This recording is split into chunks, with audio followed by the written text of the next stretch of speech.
الله فلا مضل له ومن يضلل فلا هادي له وأشهد أن لا إله إلا الله وحده لا شريك له وأشهد أن محمدًا عبده ورسوله يا أيها الذين آمنوا اتقوا الله حق تقاته ولا تموتن إلا وأنتم مسلمون يا أيها الناس اتقوا ربكم الذي خلقكم من نفس واحدة وخلق منها زوجها وبث منهما رجالا كثيرا ونساء واتقوا الله الذي تساءلون به والأرحام إن الله كان عليكم رقيبا يا أيها الذين آمنوا اتقوا الله وقولوا قولا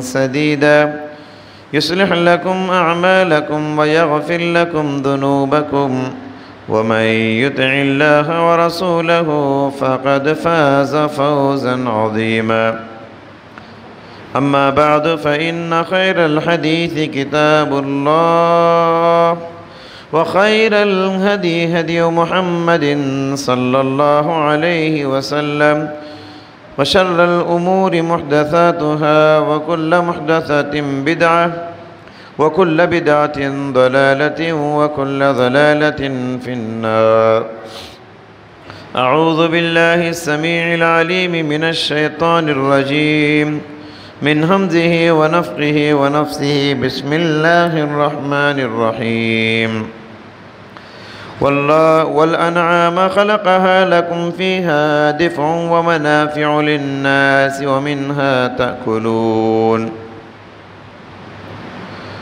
حاضرین جمعہ، خطبہ مسنونہ کے بعد سورہ نحل کی ایک آیت کریمہ آپ کے روبرو تلاوت کی گئی۔ اللہ تعالیٰ کا فرمان ہے کہ اس نے تمہارے لیے چوپائے بنائے، جانوروں کو پیدا کیے۔ ان جانوروں میں تمہارے لیے گرمی کا سامان ہے، جانوروں کے چمڑوں سے، ان کے بالوں سے، اون سے تم سردی کے موسم میں گرمی کے لباس تیار کرتے ہو۔ ومنافع، اور بہت سارے فائدے ہیں جانوروں میں۔ ومنہا تأکلون، اور انہی جانوروں کا گوشت تم کھاتے ہو۔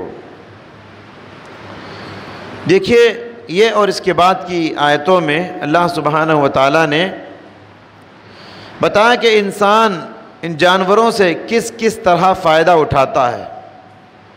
ان کے چمڑوں سے فائدہ اٹھاتا ہے، ان کے گوشت سے فائدہ اٹھاتا ہے، سامان کو جانوروں کے پیٹھ پر لاد کے یہ ایک شہر سے دوسرے شہر کو لے جاتا ہے، جانوروں کو سواریوں کے طور پر بھی استعمال کرتا ہے۔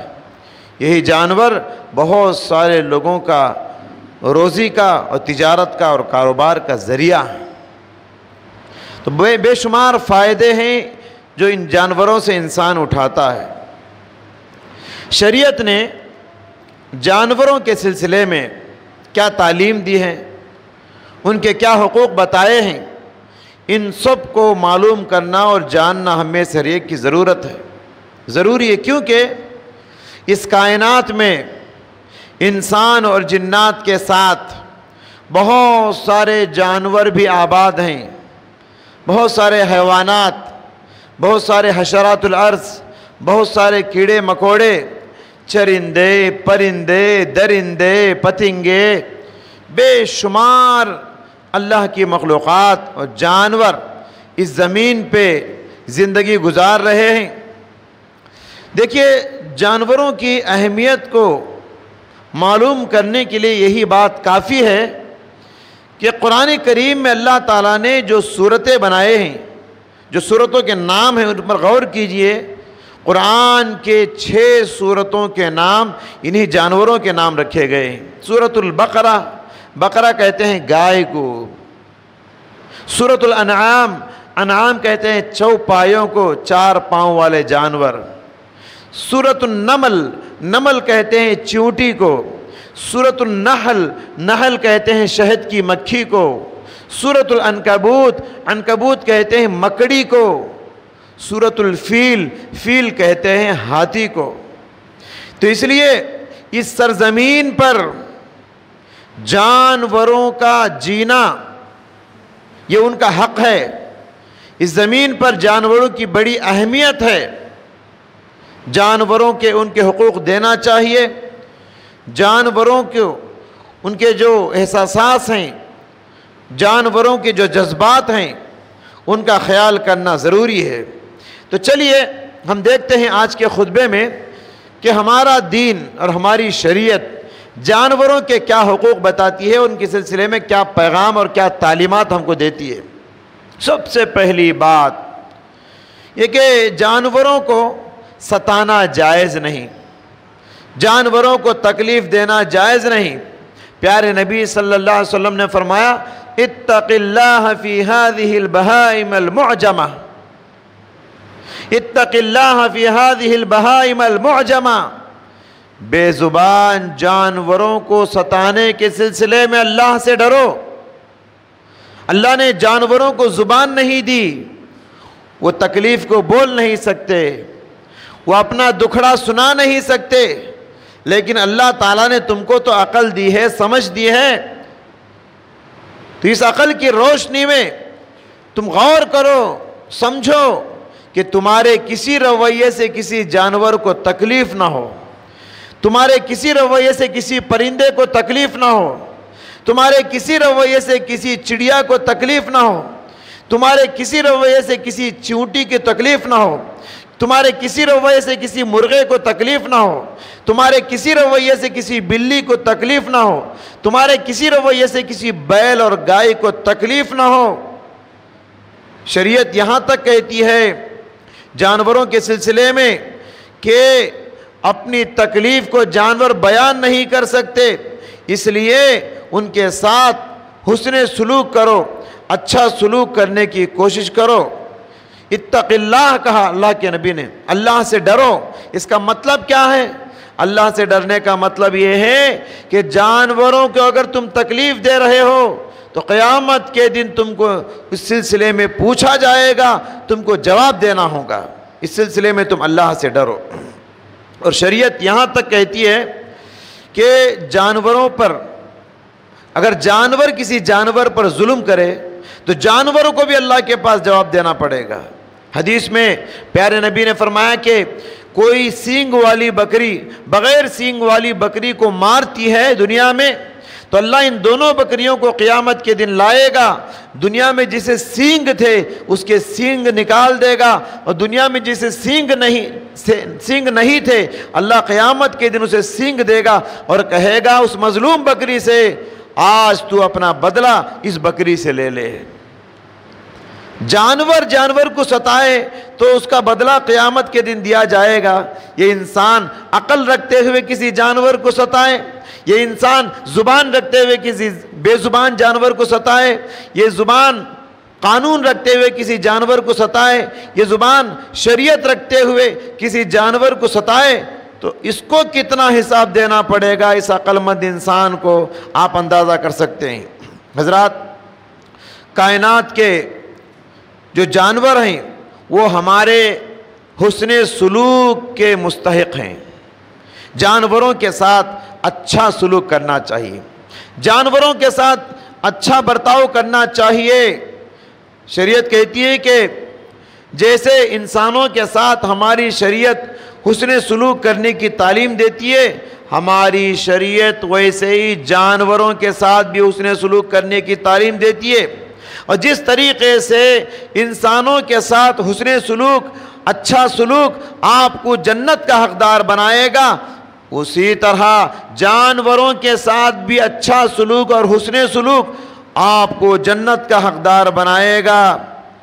جس طرح انسانوں کے ساتھ آپ اچھے رویے اور اچھے معاملات کرتے ہیں، جانوروں کے ساتھ بھی ویسے ہی کرنے کی کوشش کیجئے۔ اور اس سے بڑی بات کیا ہو سکتی ہے؟ یہ ایک زنا کرنے والی عورت بخش دی جاتی ہے، یہ ایک زنا کرنے والی زانیہ عورت کو اللہ جنت دے دیتا ہے۔ کس لیے؟ صرف ایک کتے کو پانی پلانے کی وجہ سے۔ حدیث میں آتا ہے عورت جا رہی تھی، یہ کتا پیاس کے لیے تڑپ رہا تھا، زمین چاٹ رہا تھا۔ عورت نے دیکھا بیچارہ اس کو کتنا پیاس لگی ہے، کتنا توس لگی ہے، اور تلاش کیا، یہ کنواں نظر آیا مگر کنویں میں پانی نکالنے کے لیے کوئی بکیٹ نہیں تھی۔ تو عورت نے کیا کیا، کتے کے لیے اتنا محنت، اپنا پیر کا چمڑے کا موزہ نکالا اور اس کو کنویں سے ڈال کے پانی لایا اور اس بے زبان کتے کو پلایا، اور کتا مسکراتے ہوئے خوشی خوشی چلا گیا۔ اللہ تعالیٰ کو یہ عمل اتنا پسند آیا، اس زانیہ عورت کو جنت میں ڈال دیا، اس کے سارے گناہ بخش دیے۔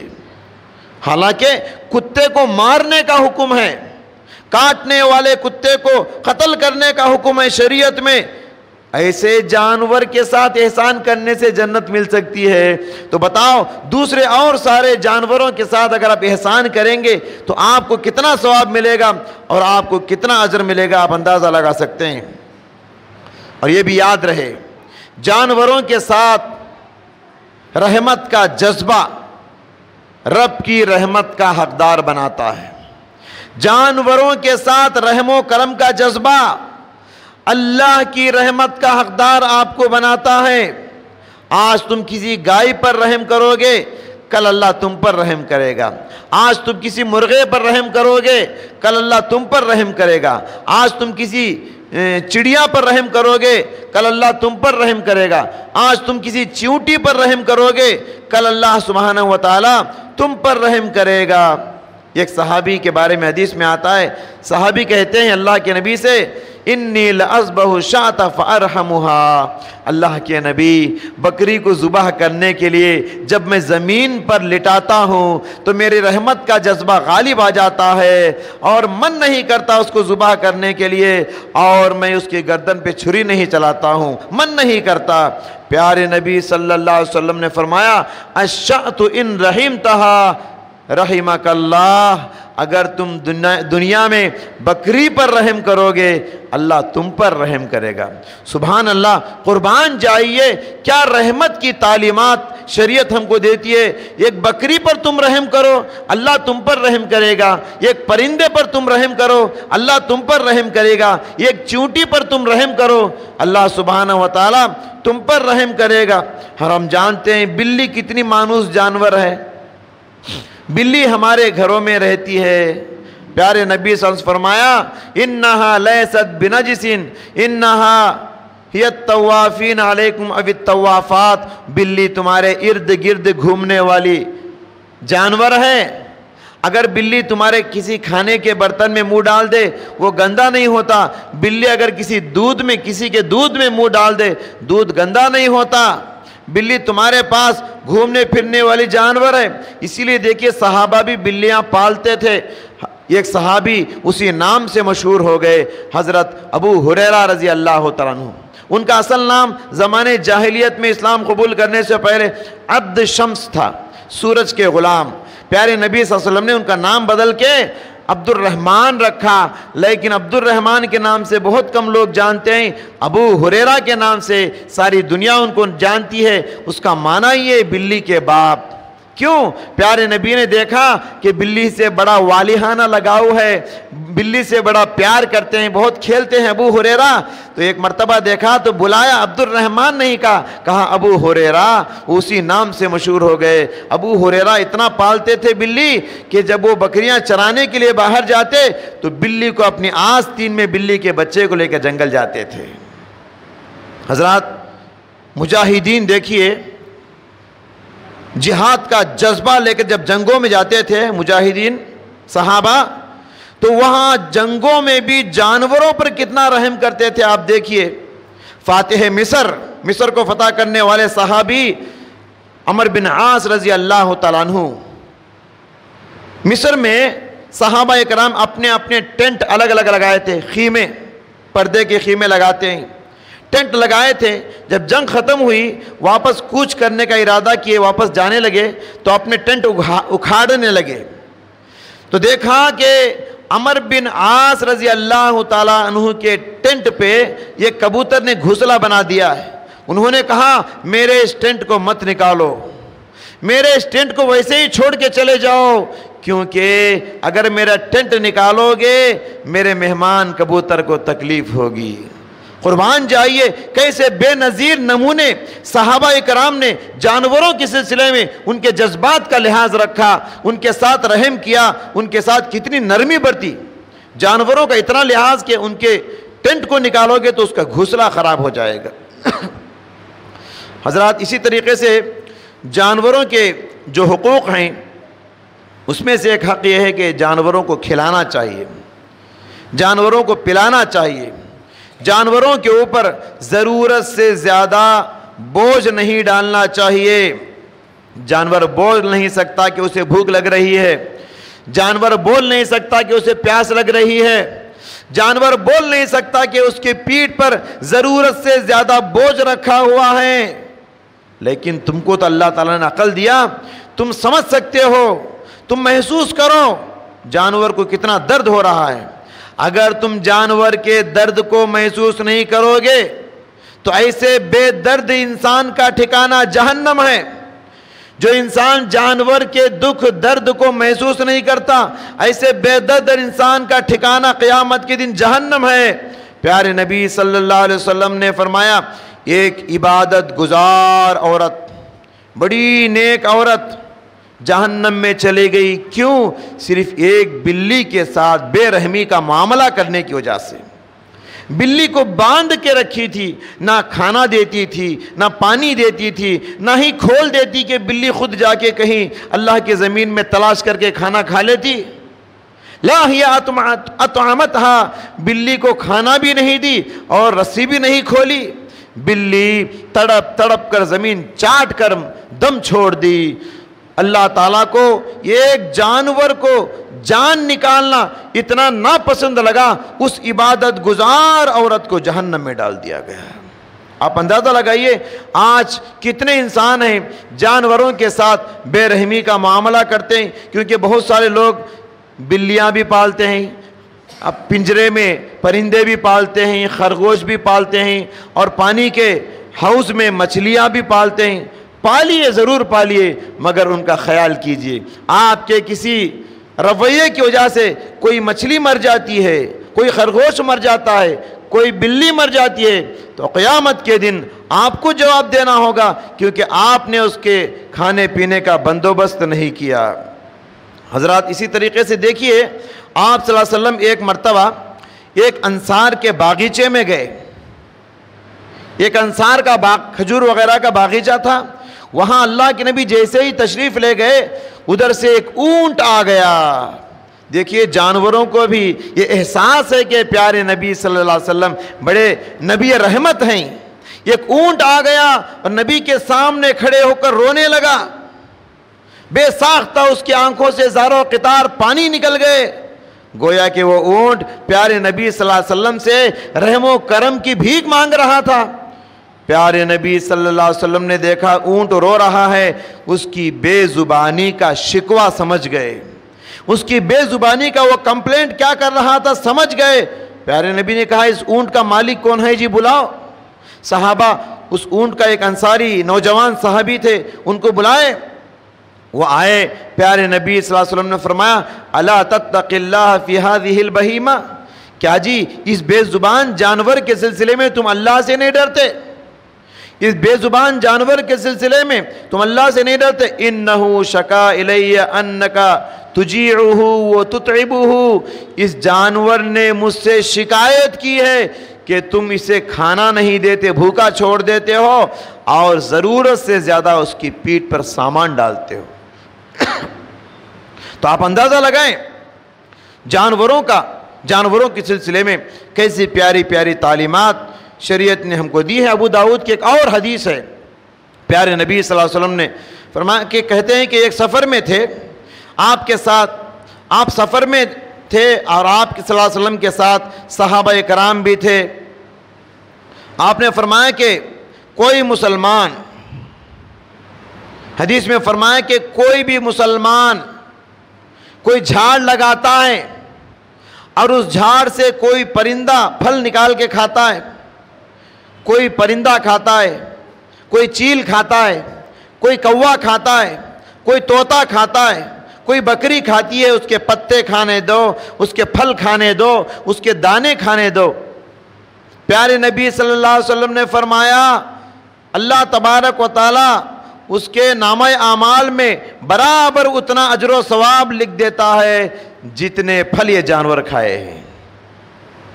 صرف انسان کے کھانے سے ہی ثواب نہیں، آپ کے جھاڑ کا پھل، آپ کے گھر سے کوئی دانہ، کوئی پھل، کوئی جانور کو بھی آپ کھلاتے ہیں، اس یقین کے ساتھ کھلائیے کہ قیامت کے دن اتنا ثواب مجھے لکھا جائے گا جتنے یہ پھل یہ جانور کھا لیتے ہیں۔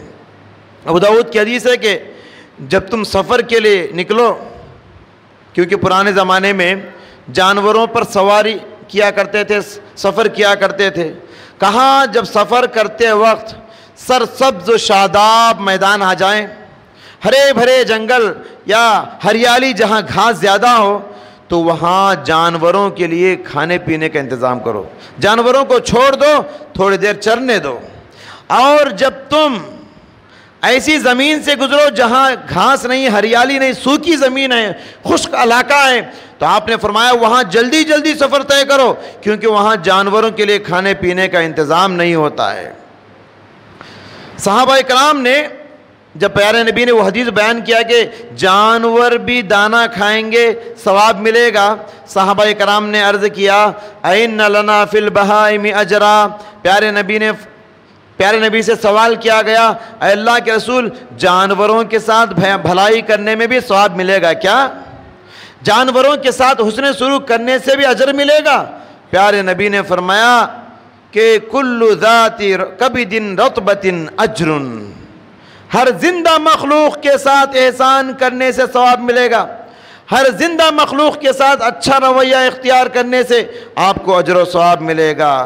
اسی لیے حضرات کسی جانور کو ناحق مارنا منع ہے، کسی جانور کو ناحق تکلیف دینا منع ہے۔ ہاں جانور کی وجہ سے آپ کو تکلیف ہو رہی ہے تو آپ کو اجازت ہے اس جانور کو مارنے کی۔ پیارے نبی صلی اللہ علیہ وسلم نے فرمایا خمس یقتلن فی الحل والحرم، 5 جانور ہیں ان کو حرم کے اندر بھی اور حرم کے باہر بھی مارنے کا حکم ہے۔ 5 جانوروں کو حرم کے اندر اور حرم کے باہر، کیا ہیں وہ 5 جانور؟ کوا، چیل، چوہا، بچھو، اور بچھو بعض روایتوں میں سانپ، اور اس کے علاوہ الکلب العقور، کاٹنے والا کتا۔ یہ 5 جانوروں کو مارنے کا حکم ہے، ان کے علاوہ کسی اور جانور کو بغیر کسی سبب کے مارنے کی اجازت نہیں۔ مسلم شریف کی صحیح حدیث ہے، یہ ایک پیغمبر کا گزر کسی علاقے سے ہو رہا تھا، اس علاقے میں جب وہ ٹھہرے ایک چونٹی نے اس پیغمبر کو ڈس دیا، ایک چونٹی نے اس پیغمبر کو کاٹ دیا۔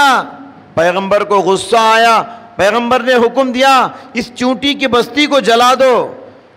ساری چونٹی کی بستی کو جلا دیا گیا۔ آسمان سے فوراً وحی آ گئی اہلکت امتا من الامم تسبح اللہ، اے پیغمبر یہ ایک چونٹی نے آپ کو کاٹا، ساری چونٹیوں کو آپ نے جلا ڈالا، یہ ایک چونٹی نے آپ کو تکلیف دیا، ساری بستی چونٹیوں کی امت کو آپ نے جلا دیا۔ پھر فرمایا اللہ تعالیٰ نے فَحَلَّا نَمْلَةً وَاحِدًا، کیا ہی اچھا ہوتا کہ ایک چونٹی کو آپ مار دیتے جس چونٹی نے آپ کو کاٹا ہے۔ چونٹیاں جا رہی ہیں بغیر سبب کے آپ مار نہیں سکتے، ہاں چونٹیوں کی وجہ سے آپ کو نقصان ہے تبھی آپ کو مارنے کی اجازت ہے، ورنہ مارنے کی اجازت نہیں۔ یہاں دیکھیے تسبح اللہ، ان چونٹیوں کو اے پیغمبر آپ نے مار دیا جو اللہ کی تسبیح بیان کر رہی تھی، سبحان اللہ سبحان اللہ سبحان اللہ کہہ رہی تھی، وہ ساری چونٹیاں، ساری تسبیح کرنے والی چونٹیوں کو آپ نے جلا ڈالا۔ تو معلوم یہ ہوا یہ اللہ کی چھوٹی چھوٹی مخلوقات اللہ کی عبادت کرتی ہیں، تسبیح اور پاکی بیان کرتی ہیں۔ کائنات کے ان مخلوقات کے جذبات کا بھی لحاظ رکھنا چاہیے، ان کے بھی احساسات ہوتے ہیں، وہ بھی تھوڑا بہت سمجھتے ہیں، ان کے بھی ممتا ہوتی ہے، ماں کی ممتا جیسے انسانوں میں ہوتی ہے بچوں کے سلسلے میں، جانوروں کے ماں کی ممتا ہوتی ہے۔ ان کے جذبات، ان کے خیالات، ان کے احساسات کا لحاظ رکھنا چاہیے، اسی لیے کسی جانور کے سامنے چھری تیز کرنے سے منع کیا گیا۔ جانور کے سامنے جانور کو کاٹنے سے ذبح کرنے سے منع کیا گیا۔ ابن عباس رضی اللہ تعالیٰ عنہ حدیث کے راوی ہیں، ایک آدمی بکری کو زمین پر لٹا کر اس کے سامنے چھری گھس رہا تھا، بکری کو لٹا کر اس کے سامنے چھری تیز کر رہا تھا، اور بکری کی نگاہیں چھری پر تھی، بکری چھری کو دیکھ رہی تھی۔ پیارے نبی صلی اللہ علیہ وسلم نے اس منظر کو دیکھا تو فرمایا اتريد ان تمیتها مرتين، اتريد ان تمیتها مرتين، کیا جی اس بکری کو 2 مرتبہ ذبح کرو گے؟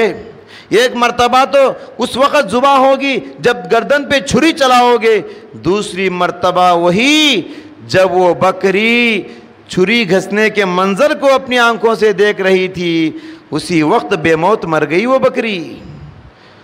وہ بکری سمجھتی ہے کہ یہ چھری گھسا جا رہا ہے، تیز کیا جا رہا ہے مجھے کاٹنے کے لیے، مجھے ذبح کرنے کے لیے، اسی وقت وہ بکری بے موت مر جاتی ہے جب دیکھتی ہے کہ اس کی آنکھوں کے سامنے کسی بکری کو ذبح کیا جاتا ہے، جب دیکھتی ہے کہ اس کی نظروں کے سامنے چھری تیز کیا جاتا ہے۔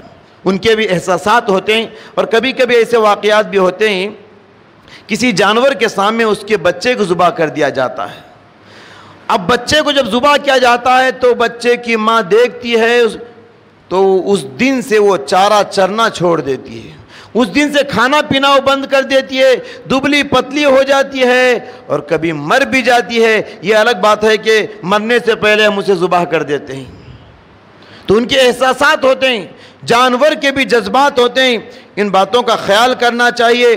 ابو داؤد کی حدیث ہے کہ آپ صلی اللہ علیہ وسلم ایک سفر میں تھے، ایک سفر میں اللہ کے نبی صحابہ کے ساتھ تھے۔ پیارے نبی صلی اللہ علیہ وسلم ضرورت کے لیے، قضائے حاجت کے لیے ذرا باہر گئے ہوئے تھے، وہاں ایک پرندہ تھا، اس کے 2 بچے تھے۔ صحابہ کیا کرے، اس کے پرندے کے 2 چوزوں کو، 2 بچوں کو اٹھا لیے۔ اتنے میں پیارے نبی صلی اللہ علیہ وسلم اپنی ضرورت سے فارغ ہو کے تشریف لائے۔ جیسے ہی پیارے نبی تشریف لائے، ان 2 بچوں کی ماں آئی، وہ پرندہ آیا اور پیارے نبی صلی اللہ علیہ وسلم کے ارد گرد پھڑ پھڑانے لگا، پیارے نبی کے ارد گرد پھڑ پھڑانے لگا۔ پیارے نبی صلی اللہ علیہ وسلم اس بے زبان پرندے کی شکوے کو سمجھ گئے، اس کی شکایت کو سمجھ گئے، اور آپ صلی اللہ علیہ وسلم نے فرمایا من فجا ہذہ بولدہا، من فجا ہذہ بولدہا، کون ہے وہ اس پرندے کے بچوں کو لے کر اس کو تکلیف دیے ہیں، ردو الیہا، پھر فرمایا کہ اس کے بچوں کو فوراً اسے لوٹا دو۔ سبحان اللہ، قربان جائیے پیارے نبی صلی اللہ علیہ وسلم کی تعلیمات پر، قربان جائیے دین رحمت کی تعلیمات پہ، قربان جائیے شریعت رحمت کی تعلیمات رحمت پہ، قربان جائیے نبی رحمت کے قانون رحمت پہ۔ کیسی جانوروں کا کتنا لحاظ اور ان کے جذبات کا کتنا خیال کیا گیا ہماری شریعت میں۔ اسی لیے کہا گیا کہ ان اللہ کتب الاحسان علی کل شیء، اللہ تعالیٰ ہر کام کو اچھے طریقے سے کرنے کا حکم دیتا ہے، ہر کام کو اچھے طریقے سے کرو۔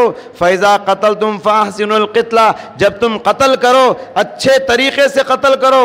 وَإِذَا ذَبَحْتُمْ فَأَحْسِنُوا الذِّبْحَ، جب تم جانور کو ذبح کرو اچھے طریقے سے ذبح کرو۔ فَلْيَحِدَّ أَحَدُكُمْ شَفْرَتَهُ، اور ذبح کرنے سے پہلے دیکھ لو چھری تیز ہے کہ نہیں، پہلے اسے تیز کر لو جانور کو ذبح کرنے سے پہلے۔ وَلْيَرِحْ ذَبِيحَتَهُ، تیز دھاردار چھری سے ذبح کر کے جانور کو آرام پہنچاؤ۔ منڈ والی چھری لاتے ہیں، جانور کے گردن پہ پھراتے رہتے ہیں، کٹنے کا نام نہیں لیتی، جانور کو کتنی تکلیف ہوتی ہے، اس کے بھی جذبات ہوتے ہیں۔ صرف 1-2 وار میں جانور کی گردن کے ذبح ہو جانا چاہیے، تیز چھری سے ذبح کرنے سے جانور کو بہت کم تکلیف ہوتی ہے۔ پیارے نبی صلی اللہ علیہ وسلم نے فرمایا۔ حضرات بہت ساری تعلیمات ہیں جانوروں کے سلسلے میں، ایک تعلیم دیکھیے، ابن عباس رضی اللہ تعالیٰ عنہ راوی ہیں، ابو داؤد کی حدیث ہے، نہا رسول اللہ صلی اللہ علیہ وسلم عن التحریش بین البہائم، پیارے نبی صلی اللہ علیہ وسلم نے جانور کو جانور سے لڑانے سے منع فرمایا، جانور کو جانور سے لڑانے سے منع فرمایا۔ دیکھیے جانور کو جانور سے لڑانے میں انسان کی انا جیتتی ہے، مگر جانور کو تکلیف ہوتی ہے، میں جیتتا ہوں جانور کو لڑانے سے، میری انا جیتتی ہے، میری انا کے لیے میں جانور پر ظلم کر رہا ہوں، میری انا کو خوش کرنے کے لیے میں جانور کو تکلیف دے رہا ہوں، میں میری انا کو خوش کرنے کے لیے میں جانور کو زخمی بنا رہا ہوں۔ مرغے کو مرغے کے ساتھ لڑایا جاتا ہے، بیل کو بیل کے ساتھ لڑایا جاتا ہے، بکرے کو بکرے کے ساتھ لڑایا جاتا ہے، سانپ کو منگیز کے ساتھ لڑایا جاتا ہے۔ یہ جانوروں کو جانوروں سے لڑانا آج سے 1400 سال پہلے دین محمدی نے اور شریعت محمدی نے منع کر دیا ہے۔ جانور کو جانور کے ساتھ لڑانے کی اجازت نہیں ہے۔ دیکھیے، جانوروں کے سلسلے میں ایک تعلیم یہ بھی دی گئی کہ جانور کو داغنا منع ہے، انگاروں سے داغنے کی اجازت نہیں۔ پیارے نبی صلی اللہ علیہ وسلم ایک راستے سے گزر رہے تھے، وہاں دیکھا کہ ایک گدھے کے چہرے کو داغا گیا ہے، گدھے کے چہرے کو داغا گیا ہے۔ پیارے نبی صلی اللہ علیہ وسلم نے فرمایا لعن اللہ من وسمع، اللہ کی لعنت ہے اس آدمی پر جس نے اس گدھے کو انگار سے داغا ہے۔ دیکھیے، لعنت جو ہے اس کی اجازت بہت کم دی گئی ہے، لیکن یہاں پیارے نبی نے دیکھا بے زبان جانور کو آگ سے داغا گیا ہے، اتنا غصہ آیا کہ پیارے نبی نے لعنت بھیجی اس کے اوپر۔ اور اسی طریقے سے دیکھیے، ابن عمر رضی اللہ عنہ کی حدیث ہے کہ وہ کہتے ہیں کہ جا رہے تھے چند نوجوان لڑکے کیا کہتے ہیں، وہ نشانہ بازی کا کھیل کھیل رہے تھے۔ پرانے زمانے میں کیا ہوتا تھا، کسی پرندے کو باندھ کر یا کسی جانور کو باندھ کے تیر چلاتے تھے کہ میرا تیر برابر نشانے پہ لگے گا کہ نہیں، مارنا ہو تو کسی اور چیز پہ مار لو، زیروح جانوروں پہ مارتے ہو جن کے اندر جان پایا جاتا ہے، تکلیف ہوتی ہے ان کو۔ پیارے نبی صلی اللہ علیہ وسلم نے اس طرح کی کھیل سے منع فرمایا۔ نشانہ بازی کا کھیل بھی اسلام اس میں اجازت نہیں دیتا، جانوروں پر یہ بے رحمی کا مظہر ہے۔ اسی طریقے سے آخری میں 3 باتیں بتا کر میں اپنی بات ختم کروں گا۔ پہلی بات دیکھیے، ہماری شریعت جانوروں پر رحم کرنے کا حکم کیوں دیتی ہے؟ جانوروں کے ساتھ اچھا سلوک کرنا، جانوروں کے حقوق ادا کرنا، جانوروں کے جذبات کا خیال کرنے کا حکم کیوں دیتی ہے؟ اس لیے کہ جانوروں میں بھی توحید پائی جاتی ہے، جانوروں میں بھی توحید پائی جاتی ہے، اور یہ جانور بھی اللہ کی عبادت کرتے ہیں، جیسے کہ تسبیح کا ذکر ابھی آیا سورہ نور میں۔ اللہ سبحانہ وتعالیٰ نے ارشاد فرمایا الم تر ان اللہ یسبح له من فی السماوات والارض والطیر صافات کل قد علم صلاته وتسبیحه، فرمایا کہ کیا تم نہیں دیکھتے، کیا تم نہیں جانتے کہ یہ آسمان، یہ زمین سب اللہ کی تسبیح بیان کرتے ہیں، اللہ کی بندگی کرتے ہیں، اور پرندے پھر پھیلائے ہوئے اللہ کی تسبیح بیان کرتے ہیں۔ کل قد علم صلاته وتسبیحہ، ہر ایک اپنی نماز کا طریقہ جانتے ہیں اور ہر ایک اپنی اللہ کی تسبیح کا طریقہ جانتے ہیں۔ یہ جانور یہ نماز پڑھتے ہیں، ان کی نماز کا طریقہ تم کو سمجھ میں نہیں آتا۔ یہ جانور یہ تسبیح بیان کرتے ہیں، سبحان اللہ، الحمدللہ، اللہ اکبر کہتے ہیں، تم کو سمجھ میں نہیں آتا۔ بنی اسرائیل میں اللہ نے فرمایا وَإِن مِّن شَيْءٍ إِلَّا يُسَبِّحُ بِحَمْدِهِ، یہ جانور اللہ کی تسبیح بیان کرتے ہیں، یہ ساری مخلوقات، یہ ذرہ ذرہ اللہ کی تسبیح بیان کرتا ہے۔ وَلَٰكِن لَّا تَفْقَهُونَ تَسْبِيحَهُمْ، لیکن تم کو سمجھ میں نہیں آتا ان کی نماز کا طریقہ، ان کی تسبیح کا طریقہ۔ اس لیے اس زمین پہ جانوروں کی بڑی اہمیت ہے، ان کو بغیر کسی سبب کے مارنا نہیں چاہیے، ان کا لحاظ کرنا چاہیے۔ اور دوسری بات یہ ہے کہ شریعت جب جانوروں کے ساتھ اتنا رحم و کرم کی تعلیم دیتی ہے تو یہ قانون جو ہے بدرجہ اولا انسانوں پہ لاگو ہوتا ہے۔ جب جانوروں کو ستانا جائز نہیں تو ہم کسی انسان کی تکلیف کا باعث نہیں بننا چاہیے، ہمیں کسی انسان کو دکھ درد کا باعث نہیں بننا چاہیے، ہماری طرف سے کسی انسان کو پریشانی نہیں ہونا چاہیے۔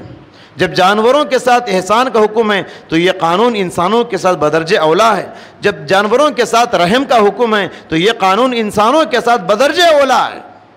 اور تیسری بات اور آخری بات یہ ہے کہ دیکھیے کہ ہمارا مذہب اتنا اچھا مذہب ہے، دین اسلام، مذہب اسلام، کہ جانوروں کے ساتھ اتنی پیاری پیاری رحم و کرم کی تعلیم دیتا ہے، تو اس مذہب کو دہشت گردی کا مذہب کہنا، ٹیررسٹ کا مذہب کہنا، یہ انصاف کا خون نہیں تو اور کیا ہے بتائیے۔ ہمارا قرآن کتاب رحمت ہے، ہمارا دین دین رحمت ہے، ہماری شریعت رحمت ہے، ہمارے نبی رحمت ہے، رحمت للعالمین کا ٹائٹل آپ کو دیا گیا ہے۔ پیارے نبی صلی اللہ علیہ وسلم رحمت ہیں، انسانوں کے لیے ہی نہیں، جنات کے لیے ہی نہیں، بلکہ کائنات کے بے زبان مخلوقات اور جانوروں پر بھی پیارے نبی صلی اللہ علیہ وسلم بڑی رحمت کرتے تھے۔ سمجھ رہے ہیں کیا؟ تو اس لیے حضرات، اس لیے آج کا یہ موضوع جانوروں پر رحم و کرم کرنا، جانوروں کا خیال کرنا، آج یہ ٹاپک کیوں لیا گیا ہے؟ اس لیے کہ ہمارے ہندوستان کے اندر اب جو عید آئی ہے غیر مسلموں کی سنکرانتی کے نام سے، اس عید میں جانوروں پر بڑی بے رحمی کی جاتی ہے۔ بڑے بڑے مرغے، شرطوں کے مرغے لیے جاتے ہیں، ایک ہزار نہیں، کئی لاکھ روپے میں ایک مرغا لیتے ہیں، اور لے کے ان دونوں کو لڑاتے ہیں، اور اتنا زخمی ہوتے ہیں بیچارے مرغے، خون ٹپکتا ہے، پھر بھی یہ انسان، عقل رکھنے والے، سمجھ رکھنے والے انسان پر رحم نہیں آتا۔ اور صرف جانوروں کے ناخن نہیں، بلکہ ان جانوروں کے پیروں میں اپنا الگ سے ایک بلیڈ لگاتے ہیں تاکہ یہ جانور سامنے والے جانور کو زیادہ زخمی کرے، اس کے آنکھ پھوڑے، اس کا سر پھوڑے، اس کا جسم پھوڑے۔ کتنی بے رحمی جانوروں کے ساتھ! اور اس کے ذریعے سے جو پیسہ کمایا جاتا ہے، یہ پیسہ کہاں تک جائز ہے مجھے بتائیے؟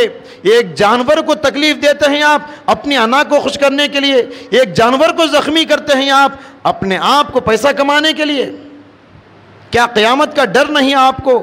میں مسلمانوں سے اس لیے کہہ رہا ہوں کیونکہ بہت سارے غیر مسلموں کے تہواروں میں ہمارے مسلمان ساتھ دے رہے ہیں۔ ایک جگہ میں نے بیانر دیکھا ہمارے علاقے میں، 2 مرغے ہیں، اس پہ نیچے بہت سارے فوٹو ہیں نوجوانوں کے، اس میں جو نام میں نے پڑھے بہت سارے مسلم نوجوانوں کے نام ہیں، بہت سارے مسلمان اس میں ساتھ دے رہے ہیں۔ وَلَا تَعَاوَنُوا عَلَى الْإِثْمِ وَالْعُدْوَانِ، قرآن پکار کر کہتا ہے ظلم کے معاملے میں، گناہ کے معاملے میں دوسروں کے ساتھ نہ دو۔ اور اس کے علاوہ ایک اور تجارت یہ چلتا ہے، بیلوں کا رننگ ریس، بڑے بڑے بیل تیار کیے جاتے ہیں ہمارے علاقے میں، ہر جگہ چلتے ہیں، تمل ناڈو میں، کرناٹک میں، آندھرا میں، ہر جگہ پورے ہندوستان میں بیلوں کے ریس ہوتے ہیں۔ 2 بیلوں کو باندھ کے درمیان میں بڑا چٹان رکھ دیا جاتا ہے، پتھر، 30-40 آدمی مل کر بھی وہ پتھر نہیں اٹھا سکتے۔ اب بیلوں کو یہ ریس رکھا جاتا ہے کہ یہاں سے وہاں تک جانا پھر آنا اتنے سیکنڈوں میں، جو جتنا جلدی آئے گا وہ پہلا انعام مارے گا۔ یہ بڑا بزنس ہوتا ہے لاکھوں کروڑوں کا۔ اب بیل بھاگ نہیں سکتا، منہ سے کف نکلتا ہے، تکلیف سے اس کی گردن پھٹ جاتی ہے، خون بہتا ہے، بیچارہ یہ بیل کو یہ مالک جو ہے اس زور سے لاٹھی لے کے مارتا رہتا ہے، چل جلدی چل، تو جیتنا ہے۔ کتنا جائے گا؟ کتنا ظلم کرو گے آخر بے زبان جانوروں پہ؟ بکرے کو بکرے سے لڑایا جاتا ہے، بکرا پہلے سے آپ کو معلوم ہے اس کو عقل نہیں، سمجھ نہیں، اس سامنے والے کو مارے گا، اگرچہ کہ سینگ ٹوٹ گیا، اگرچہ کہ چمڑا پھوٹ گیا، خون بہتا ہے، پھر بھی وہ مارتا ہے۔ اور انسان کھیل دیکھتے ہیں، تماشا، سارے لوگ بیٹھ کے، سانپ اور منگیس کو لڑایا جاتا ہے، یہ سب دنیا کے اندر ہوتے ہیں۔ تو یہ سب تجارت جو ہے، اس کا جو بھی شرطوں کا پیسہ ہے یہ حلال نہیں ہے۔ لہٰذا ہمارے مسلم نوجوانوں کو میں متنبہ کرنا چاہتا ہوں، غیر مسلم کی کوئی بھی تہوار یہ شرک اور بتوں سے تعلق رکھنے والی ہے، اس میں ساتھ دینا آپ شرک کو سپورٹ کرنے کے برابر ہے۔ لہٰذا ان تہواروں سے اپنے دامن کو بچا کے رکھیے۔ دعا ہے اللہ سبحانہ و تعالیٰ سے، اللہ سبحانہ و تعالیٰ ہم سب کو جانوروں کے ساتھ رحم و کرم کا سلوک کرنے کی توفیق عطا فرمائے۔ اے اللہ جانوروں کو کھلانے پلانے اور ان کے ساتھ حسن سلوک کرنے کی توفیق عطا فرمائے، آمین۔ بارک اللہ لنا ولکم فی القرآن العظیم ونفعنا وإیاکم بما فیہ من الآیات والذکر الحکیم، انہ تعالی جواد کریم ملک بر رؤوف رحیم رب حلیم۔